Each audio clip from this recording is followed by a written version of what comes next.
Hello everyone and welcome to Tiresome. Today is a lovely video. Father's back on the channel, everyone. And that is because we are doing a throttle linkage upgrade on his Elise, but not necessarily on the throttle body that you might expect. This is like the linkage on the pedal. This is a very unusual video because we actually have instructions. Wait there. So the title of this video is going to be, can two grown men follow instructions? We don't usually have instructions for anything. In fact, we base the whole thing on not knowing what we're doing. However, today we have instructions. I am told I need a Phillips screwdriver, a 7 and 8mm spanner, 7 and 8mm sockets, and long nose pliers. Basically, this has a sticky pedal because it's got a bolt instead of a bearing, and this adapter thing introduces a bearing. There is the bearing in the middle, and on the original thing, which has an arm like this, but it's in bright plated metal, that bearing doesn't exist. All it is a bolt. And after 25 odd years, the bolt has worn out, and now it moves that way as well as that way. Installation instructions. The original throttle linkage is located on a base plate above the throttle pedal. Can we see that? No. Ish? Yes. Well, your hand's in the way, but apart from that... Oh, sorry, I'll get my hand out of the way. Oh, there you go. It's that brassy looking bit at the top there, yes. Okay, carry on. Remove this base plate, including the original throttle linkage. Locate the two Phillips head screws in the lower dash structure. Did that. Remove the two screws and the base plate will release. Done that. Held by the throttle cable on one side and the connecting rod to the throttle pedal plus the spring on the other side. Yes. What do I do now, Michael? Undo the spring from the base plate by finding the open end. Use the long nose pliers, which I brought down here with me, to undo the spring. To move the spring end in the right location. Ooh. You can now undo the linkage lock nut from the original throttle linkage lever. From the linkage lever. Yes. And how do I do that? Remove the M4 bolt on the other side of the throttle linkage lever. Oh. This part connects to the actual throttle cable. Ah, I see. I've got a nut there and a nut there. So what I need now... I didn't want to tell you. Well, yes. I have two nuts there. No, everything's dangling. Oh, yes. You can't tell what's dangling, what's supposed to dangle or not. So that now is on there, and what I need to do now is get my 7mm socket on there. Oh! I'm going to get further into the lotus position. Oh no.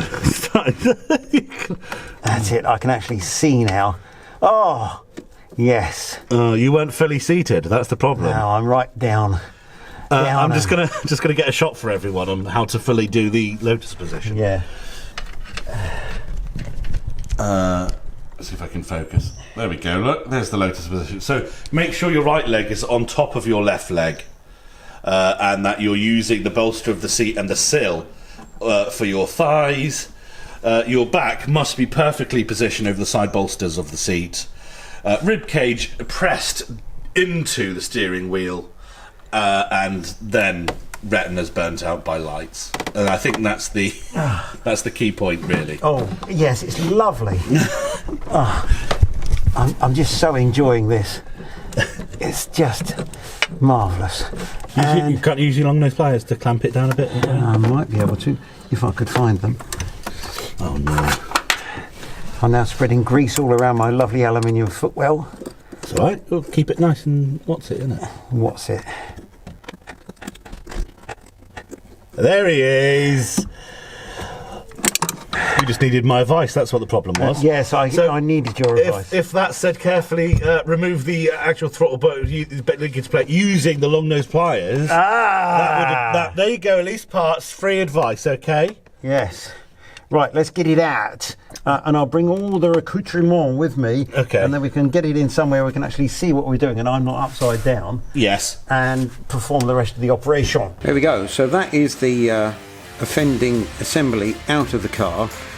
And as you can see, it just swivels from the factory on a bolt. And it's got this play going on here, and it can lock when it's under load, when you're putting your foot on the accelerator, and that's what we've got to try and eliminate by using the new arm with the bearing in it. It's coming off a nylon bearing in there, and that's the old lever, which we don't need anymore. There's more washers and things. Got a whole collection of washers here, some of which they say we need to reuse, so I'm leaving everything in the corner over there. They say we don't need to reuse that bolt, so that's discarded, and this now is the old lever, that's discarded. Let's put that on there, and that's our first stage. Then that goes over there like that. So there we go, new lever installed, not fouling the base plate, absolutely fine. And that is a diagram of how it needs to be assembled, and I've got to do that upside down in the car. Oh, there you go, look. Only tighten, hand tight! Yes. Good. Cut to that then.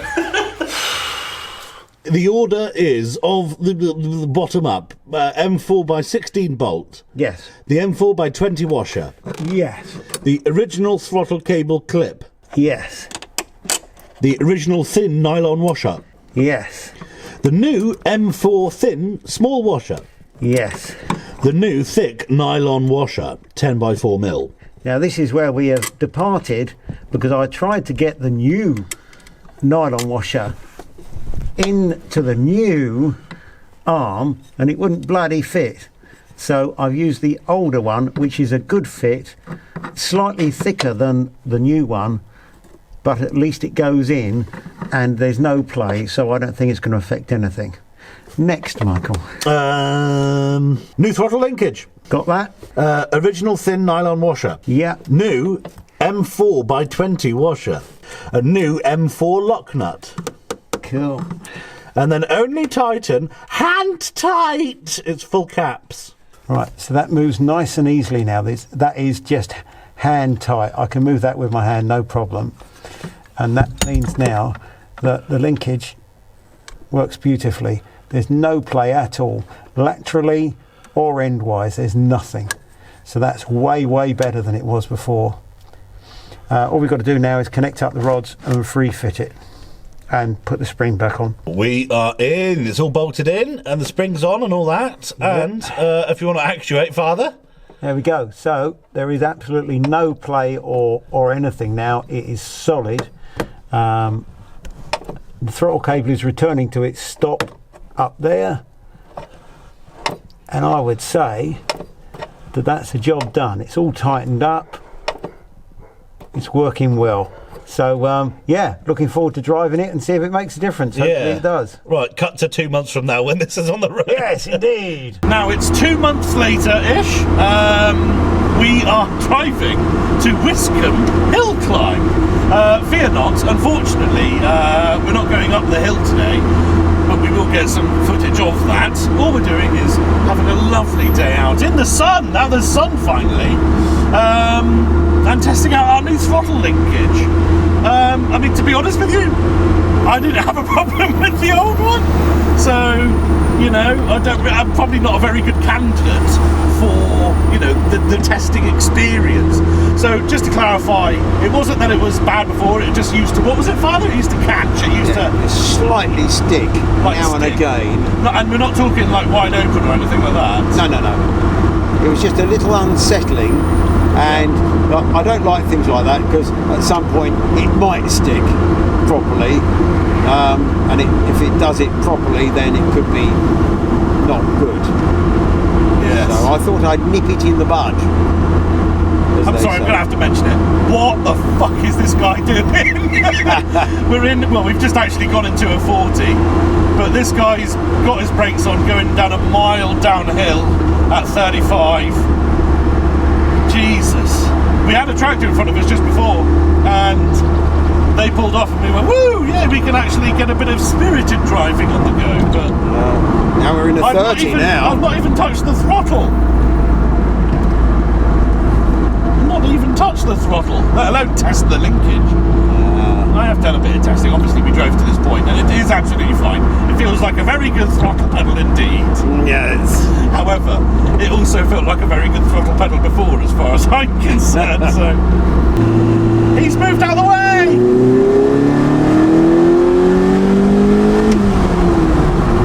There we go. That's it. That's all we can do. And we're another 30. Let's pass it over to Father, shall we? Now then, everyone, this is the part of the video where Father's supposed to be driving the Elise and telling us how good the throttle pedal feels now that it's been redone. Unfortunately, And it does. It feels great. Well, it does. It feels good. And I think what's the moral of the story is the pedal feels much better. Have you got an Elise? Yeah, if you do, then you should definitely do this mod. It's a good one, it's a cheap one, and it's an easy one to do. It's more confidence inspiring and things like this. It gives you more trust in the vehicle, which then means that you have more fun driving it rather than worrying about it. God forbid you want it to break whilst you're driving it. So just for complete transparency, we're actually filming this after the event on the way home. We swapped drives. I drove there, Father's driving home. We started the car just a minute ago and it's got a misfire. It's, just Missing one cylinder. yeah, just missing one cylinder, as you may be able to hear. So we're gonna just nurse it home, basically. It's a bit annoying. Luckily, the engine's good enough and strong enough that it's still actually a perfectly capable road car, even on 3 cylinders. The mod works. And on to Wiscombe Hill Climb. It's a great event. You should do that as well as modifying your Elise. Bye, everyone. Bye. So, we are here, Wiscombe Hill Climb, and, well, it's good to know that the Elise is a bit more sort of confidence-inspiring, isn't it, Father? Yes, definitely. Okay, now let's get on with the real crack, as you can hear. This is crazy, man. So this is the VSCC event. That's it. Vintage Sports Car Club. Yeah. And we're not talking scimitars and stuff. We're not even talking Rileys, well, Riley 472s and stuff. Here, yes. But we are talking properly vintage stuff. Look at this. That's got like a wardrobe on the back. Look at that. So these are all the cars that have just been up the hill and waiting to go back down when the timed runs have finished. Oh, I see, okay. And this is practice. This is because we're here in the morning. It's practice in the morning and the time runs in the afternoon. It's crazy. Talking of that, there's the first Riley of the day over The there. first Riley of du jour. Oh, 2 together. Oh yeah, Ah, here's the flying ferret. the flying ferret. Look at that beauty. 3 Rileys together. Wow. This is what we want. Oh yeah.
at the paddock. Father is already having a nose around all the gorgeous cars here. Speaking of which, why don't we take a little look around some of those cars that we're going to see going up and down the hill. Well, not down the hill, up the hill today.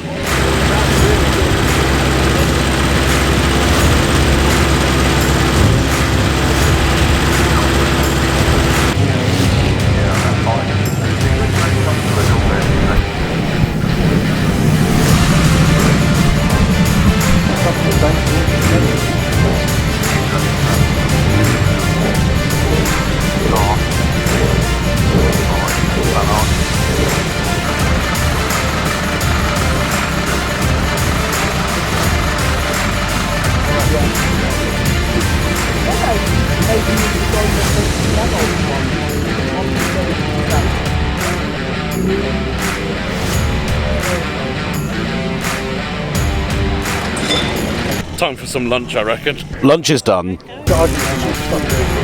don't get food. And the point is yours doesn't get very food. It looks nice, that's it. You don't want it to run again.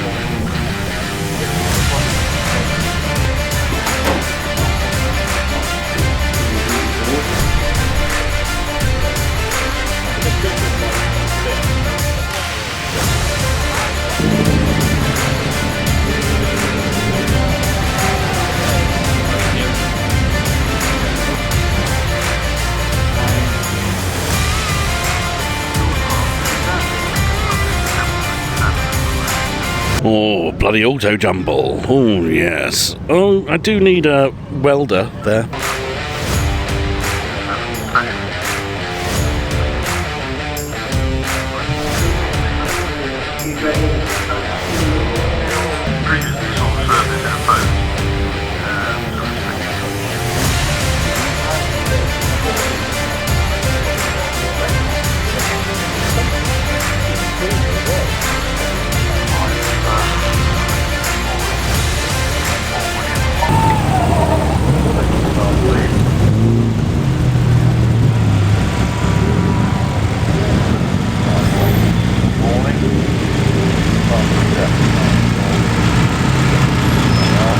And I'm happy to say that it's not just the pre-war stuff that's going up the hill that's here today. There's actually a really good selection of other vintage cars. Speaking of which, what the hell is this Triumph? I've never seen one before. It's great. I love it.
And there we have it, everyone. A lovely day out with Father. Oh, yeah. And an Elise that works properly now. Yes. Isn't that lovely? Oh, yes. Oh, it's been lovely weather. Wiscombe Hill Climb is great. Such a, obviously there's like loads of this event is specifically about pre-war stuff pretty much, but even then you get like the old scrappy stuff that someone's cobbled together for like a $5, and then you get the stuff that's like a Bugatti and it's probably just absolutely priceless. So do come out and have a go at this event if you can. I am Mike. That's been Father. We'll see you next time. Bye. Bye.